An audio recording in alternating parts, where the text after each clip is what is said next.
राम राम राम हरे हरे हरे कृष्ण कृष्ण कृष्ण हरे हरे राम राम राम हरे हरे हरे कृष्ण कृष्ण कृष्ण हरे हरे राम राम राम हरे हरे हरे कृष्ण कृष्ण कृष्ण हरे राम राम राम हरे हरे कृष्ण कृष्ण हरे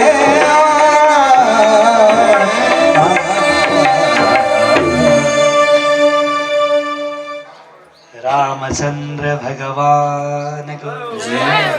अर्को अध्यायमा सुखदेव स्वामीले राजालाई भन्नुहुन्छ, राजन नमः परस्मै पुरुषाय भूयेसे सद्भव स्थान निरोध निराय। यसकारण काम के गर राजन, जहिले पनि भगवान परम ब्रह्म पुरुषको प्रार्थना गर। त्यो पुरुष कस्तो छ भने अन्तर्भवाय नुतलक्ष वर्तमने हरे, अन्तर हृदयमा बस्छ तर सारा लीला गर्न सामर्थ्यवान छ, त्यस्तो पुरुषको तिमी प्रार्थना गर, त्यसलाई तिमी ईश्वर भनिन्छ भनेर सुखदेव स्वामी राजा परीक्षितलाई अब सृष्टिको प्रसङ्ग व्याख्या गर्नुभएको छ।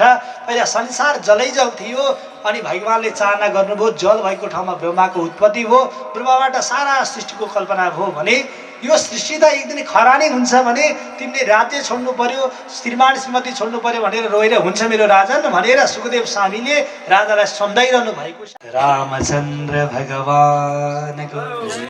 सुखदेव स्वामीलाई राजा परीक्षितले प्रश्न गर्नुभयो, हे भगवान तपाईले ध्यान गर्न भनेर भन्नुहुन्छ तर कसको ध्यान गर्ने त मैले?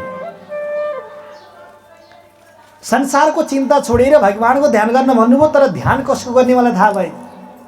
सुखदेव स्वामी राजा परीक्षितले यो प्रश्न गरेपछि सुखदेव स्वामीले भन्नुहुन्छ, राजन तिमीलाई ध्यान गर्न कहीँ खोज्न जानु पर्दैन, संसारै भगवानको शरीर हो भन्नुभयो। पहिला भगवानको शरीरको बारेमा विग्रह के गर्नुभयो भने यो सारा पर्वत पहाड भनेको भगवानको हाड भनेर जानु, अनि जति पनि खोला नाला छन् भगवानको नसा भनेर जानु, जति वन जङ्गल छ भगवानको शरीरको रौँ भनेर जान। यस्तो भगवानलाई तिमीले जान भनेपछि फेरि परीक्षित भन्नुहुन्छ, भगवान यति ठुलो भगवानलाई मैले सम्झन सक्दिनँ। त्यसो भए भगवानलाई तिमी जस्तो सोध्छौ त्यस्तै मूर्ति हुन्छ, त्यसलाई भगवानले चिन्मय मूर्ति भन्नुभयो। के मूर्ति? चिन्मय मूर्ति। जस्तो चितायो त्यस्तै प्राप्त हुने। देवकीले भगवान मेरो छोरा भनेर कारागारमा आउनु पर्यो भनिन्, भगवान त्यही जानुभयो। देवताले बराह बँदेलको जस्तो रूप लिएर आउनु भने भगवान त्यही भएर जानुभयो। प्रहलादले भगवान मैले वरदान मागेको छु हजुर आउनुहोस् भन्दाखेरि हिरण्यकशिपुलाई भगवानले उद्धार गर्नको लागि आदि मान्छे आदि जनावर भएर जानुभयो। भने जे भगवानलाई चिताएर भक्ति गर्नुभयो भगवान त्यही स्वरूपमा प्राप्त हुनुहुन्छ। यसकारण राजन भगवानलाई कस्तो स्वरूपबाट चाहनुहुन्छ तपाईँको कुरा हो र भागवत महापुराण श्रवण गर्नुहोस् भनेर द्वितीय स्कन्धको 9 अध्यायमा गएर 34 श्लोकी भागवत बताउनुभयो। अहम एवा समेदाग्रे नान्यत सत् सदसत् परम। 4वटा श्लोकको भागवत अत्यन्त महत्त्वपूर्ण छ। यसको अर्थ के हो भने यसमा त फेरि यस्तो कथा सथा केही पनि छैन। 4 श्लोकको हामीले सिधा सिधा अर्थ खोज्ने हो भने 4 श्लोकको भागवतमा कथा प्रसङ्ग काहीँ पनि जोडिएकै छैन। हेर्नुहोस् यो राजा प्रजाका कथा प्रसङ्गहरू हामीले त्यहाँ भेट्न प्राप्त गर्न सक्दैन। त्यहाँ के भनिएको छ भने अहम एव समेवाग्रे, अहम भनेको म, एव म आफै नै, अग्र भनेको पहिला थिएँ अहिले छु र भोलि रहन्छु। भगवानले बताउनु भएको नान्यत यत सतसत् परम, नान्यत न अन्यत, न अन्यत भनेको छैन, को अन्य भनेको कुनै वस्तु छैन, सतसत् परम म भन्दा सत्य वस्तु अरू केही पनि छैन। र यो संसार सकिएपछि पनि पश्चात अहम यदि तस्य, संसार सकिएपछि पनि म नै बाँकी रहन्छु। सो वशिष्यत भनेको अवशिष्यत, अवशिष्ट बाँकी यानि कि शेष पनि म आफै बाँकी रहन्छु। अनि भगवानले के भन्नुभयो फेरि अर्को श्लोकमा 4 श्लोक हो नि त जम्मा। दोस्रो श्लोकमा ऋतेर्थम यत प्रतीयत न प्रतीयत चात्मनिः तद्विद्या आत्मनो मायम यथाभासो यथातमः। वास्तवमा सत्य वस्तुबाट बाँकी रहेको त्यो अनिर्वचनीय वस्तु, अनिर्वचनीय भनेको बोल्न नमिल्ने, वचन भनेको बोल्न मिल्ने, अनिर्वचनीय भनेको बोल्न नमिल्ने। वेदान्तमा धेरै प्रयोग हुन्छ अवाङ् मनस गोचरम अवर्चनीय भन्ने प्रसङ्गहरू। जस्तै अनिर्वचनीय भने के हो भने जस्तै ब्रह्म सत्य छ भने एउटाले, जस्तै खुर्सानी पिरो छ भने एउटाले, ल त्यसरी जाउँ। अब ब्रह्म सत्यभन्दा टाढा खुर्सानी सधैँ हामीले प्रयोग गर्ने वस्तु थाहा हुन्छ नि त। खुर्सानी पिरो छ भने एउटाले, तर पिरो कस्तो छ भनेर बोल्न मिल्छ? पिरो पिरै जस्तो छ होइन, हो कि होइन? पिरो पिरै जस्तो छ त पिरो कस्तो हुन्छ भन्नेलाई उसले खानु पऱ्यो कि परेन? चाख्नु पऱ्यो। हो, बुझ्नुभयो नि कुरा? त्यसै गरी ब्रह्म सत्य छ, आत्म सत्य छ भन्ने कुरो आत्मतत्त्वको जसले अनुभव गर्छ, मेडिटेसन गर्छ, ध्यान गर्छ, त्यसलाई मात्र थाहा हुन्छ भन्नुभयो भगवान्ले। अनि यो संसार देखिएको कुरा के हो त भन्दा यथा भासो यथा तमः। यो संसार देखिएको कुरा के हो भने आभास मात्रै हो, संसार छैन।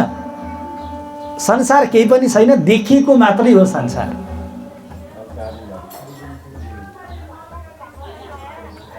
श्रीमान श्रीमती बाबुआमा इष्टमित्र नै छैन संसारमा, देखिएको मात्रै हो। यदि सधैँ हुन्थ्यो भने त सधैँ साथमा रहिरहन्थ्यो नि, त्यो नभएको भएर देखिएन। फेरि तपाईँलाई शङ्का लाग्ला, कति वर्षदेखि श्रीमान श्रीमती छोराछोरी भएर बसेका छौँ, छैन भन्छन् पण्डितले, कस्तो कुरा गरे? कुन आधारमा देखिँदैन, कुन आधारमा सत्य होइन भने तपाईँलाई प्रमाण पनि दिन्छु। यदि सत्य थियो भने हिजो पहिलादेखि नै जन्मिनु पर्थ्यो, मर्दा पहिला पनि सँगै जानु पर्थ्यो, त्यो पनि सम्भव छैन। यदि सत्य थियो भने अहिले तपाईँहरू जोसँग श्रीमान श्रीमती भएर बस्नु भएको छ, बिहा गर्नु भएको छ र श्रीमान श्रीमती भए हो, भोलि अर्कैसँग बिहा भए त अर्कैसँग श्रीमान श्रीमती हुन्थ्यो नि त आखिरी, हो कि होइन? कुरा बुझ्नुभयो नि? अहिले जोसँग बस्या उहाँसँग बिहा भएर त श्रीमान श्रीमती भयो बाबा, भोलि अर्कैसँग भएको भए त उहाँसँग हुन्थेन भनेपछि अहिलेदेखिको श्रीमान श्रीमती सत्य हो रहेछ त? कुरा बुझ्नुभयो नि? न कसैको श्रीमान सत्य हुन्छन्, न कसैको श्रीमती सत्य हुन्छ। कुरा बुझ्दा व्यवहारिक रूपमा हुँदैन। फेरि यसलाई तार्किक रूपमा हामीले व्याख्या गर्दाखेरि के गर्न सकिन्छ भने हामीले सम्बन्ध जोडेर सम्बन्ध भएको हो, अर्कोसँग सम्बन्ध जोडेको भए अर्कैसँग सम्बन्ध हुन्थ्यो। यसकारण मान्छेको शरीर केही क्षणको लागि सत्य जस्तो देखिए पनि न मान्छेको शरीर सत्य हो, न सम्बन्ध सत्य हो। बुझ्नुभयो नि कुरा? कुरा बुझ्नुभयो नि? यसकारण सत्य त त्यो एउटा मात्रै वस्तु छ, जुन वस्तु तपाईँभित्र छ, तपाईँलाई जसले बचाइरहेको छ, जसले जियाइरहेको छ। यो कुरा भगवान्ले भन्नुभयो, तद्वितीय आत्मनो मायाम यथाभासो यथातम। यो संसार देखेको त नाटक मात्रै हो। जसरी सपनामा हातभरि पैसा लिएको सपना देख्छौँ, बिउज्दा केही पनि हुँदैन, त्यसै गरी अहिलेको यो दिवा सपना हो, दिउँसोको सपना हो। यो सपना पनि केही दिनपछि सकिन्छ, त्यो रातको सपना केही रातमा सकिन्छ। यथा महान्ति भूतानि भूतेषु चावचस्वनो प्रविष्टान्य प्रविष्टानि तथा तेषु न तेष्वहम्। यथा महान्ति भूतानि, यहाँ महान्ति भनेको पञ्चमहाभूत भनेको, भूतानि भनेको भूतहरू। संस्कृतमा चाहिँ भूतानि यहाँ नपुंसक लिङ्गमा बहुवचनलाई भूतानि हुन्छ। जस्तै सर्वाणी हुन्छ, पुष्पाणी हुन्छ। फुलहरू भन्न पर्यो भने पुष्पाणी भन्नुपर्छ। यो चाहिँ नपुंसक लिङ्ग भएको हुनाले नेपालीमा चाहिँ एक वचन र बहुवचन मात्रै हुन्छ। संस्कृतमा दुई तीनटा वचन हुन्छ। के एक वचन अनि कसरी दुईटामा तीनटा चाहिएन? ल त्यो त लिङ्ग भइगयो नपुंसक। ल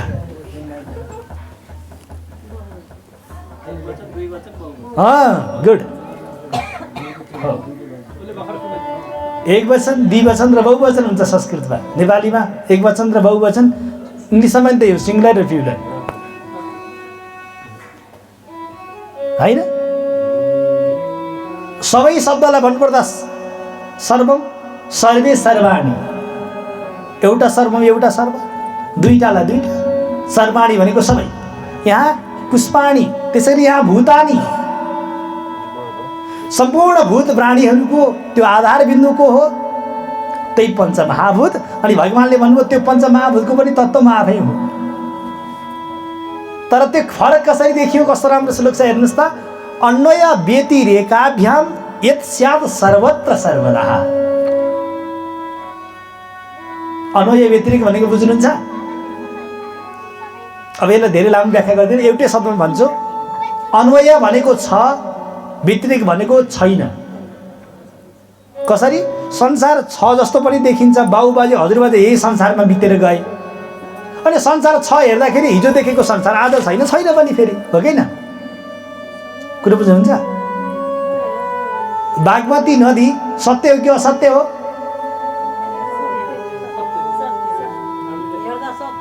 बागमती नदी सत्य हो भने बागमती नदी परापूर्व कालमा यतिकै रहन्छ त भोलि सुकेर पनि जान्छ नि त। मुहान सुक्यो भने सुक्दैन। यदि बागमती नदीको त्यो मूलबाट अन्त्यतिर पानी लगे पनि सुक्दैन। अनि बागमती नदी सत्य कि असत्य त हो? ए बास यति ठ्याक्कै।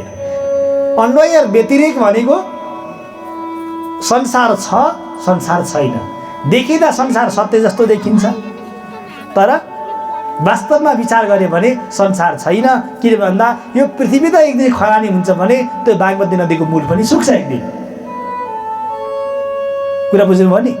ल अब यति 4 श्लोकबाट पुरै भागवत सक्यो। अब यहाँ भागवत न राजा कथा छ, ल हेर्नुहोस् त, न प्रजा कथा छ, न यहाँ नाच्ने छ, न नाटक छ, न भजन कीर्तन छ।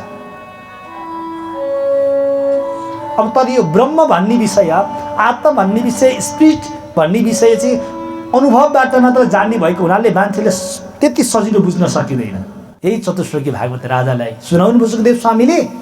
अनि 10औं अध्यायमा गएर भागवत महापुराणमा 10वटा लक्षण छ। के? अत्र सर्ग विसर्गस्थ थानम पोषण मुतय, अनि मनन्तराम ईशानु कथा निरोधो मुक्ति आश्रय।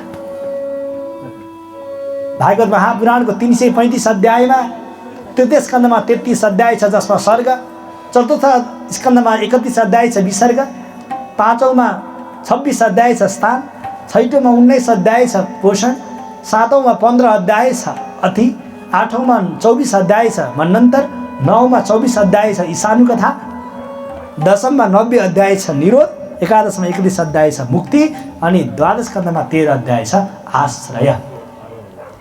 अब अहिले कथा वाचनको हिसाबले हामीले 19 अध्याय प्रथम स्कन्धको र 10 अध्याय द्वितीय स्कन्धको जम्मा 29 अध्यायको कथा वाचन सक्यौँ। अब फेरि पाठ गर्छौँ, फेरि तृतीय स्कन्धको कथा हामी फेरि व्याख्या गर्नेछौँ। हरि शरण।